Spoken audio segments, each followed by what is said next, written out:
This is a brief introduction to energy economics and policy. This should serve as a motivation for the rest of this class. What are the energy policy goals? So in this class, we're going to talk a lot about energy policy, but what are the four main goals that we might want to think about when we're talking about energy policy? The first might be considered economic. And what we mean by this is ensuring affordable energy for U.S. consumers. Without affordable energy, the U.S. economy would grind to a halt. Energy used in pretty much every sector of the U.S. economy, so if the energy is not affordable, then our economy won't work. The second policy goal would be national security, and this would be ensuring stable supply for stable oil prices. If you have heard about the Arab oil embargo, you might have seen pictures of lines of cars at gas stations because the oil prices spiked because there was a limit on supply of foreign oil to the U.S. We want to ensure that that doesn't happen, and so we've invested a lot to keep the peace in the Middle East so that we have stable oil supplies. The third policy goal is environmental protection. So energy is one of the largest producers of emissions, both from transportation and electricity consumption and production. And these are externalities that we need to address. And so we have a lot of energy policies or emissions policies to deal with these externalities. The fourth is equity. This concerns who can afford the energy that's produced, both within the U.S. and across the world. So within the U.S., different parts of the country, the poor folks might not be able to afford the energy that everyone else can afford, and across the globe, poorer countries might not be able to afford the energy that the U.S. can afford.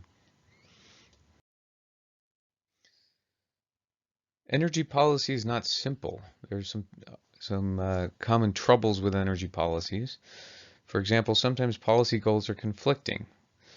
Like securing affordable and stable electricity for the U.S. consumers comes at an environmental price.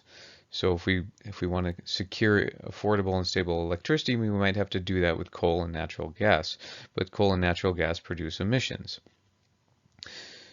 Policies that promote different types of energy might raise energy prices, which could disproportionately hurt the poor. So if we have a policy that raises energy prices, a policy that promotes one type of energy that raises energy prices, poorer homes might not be able to afford that energy. Likewise, if we tax energy consumption or production because we have an environmental policy or for some other reason, those taxes usually disproportionately hurt poor households. It's also politically difficult to achieve some policy goals, particularly environmental policy goals, as if you've paid attention to the news recently, you might have noticed. One thing I would like to make clear here is that energy security is often confused with energy independence. Energy independence was a notion that was put forward some 50 years ago, and it was about isolating ourselves. To do so would mean we would not import oil or natural gas or coal or any sort of energy that we use. Energy policy is not this. Energy policy is not designed to isolate ourselves. One thing to note is that even if the U.S. achieved oil independence, at this point we trade other goods with nations that rely on world oil markets. So if global oil prices increase, other commodity prices would increase as well. And those commodities are things that we as a country import and purchase as consumers. And so at this point in globalization, there's no way to really isolate ourselves from the world oil market. So energy independence is really no longer an option. So that's the first takeaway from this. And the second takeaway would be that we're really concerned about global oil price volatility, not U.S. price volatility. So on the previous slide, when we talked about energy policy goals, and we talked about securing stable oil or securing stable oil supply and oil prices, It's not really about US oil prices, it's about global oil prices. I've also asked you to read a Scientific American article, and this article is about why coal plants in the United States are closing. This is a very uh, hot topic right now in the news and in politics, and a lot of the politicians that are up for re-election are talking about whether or not we should keep the coal industry going. And the coal industry is suffering, and the question is why. This article says that the coal plants are closing because of stagnant demand for electricity. In other words, the demand for electricity has not been increasing over the last several years.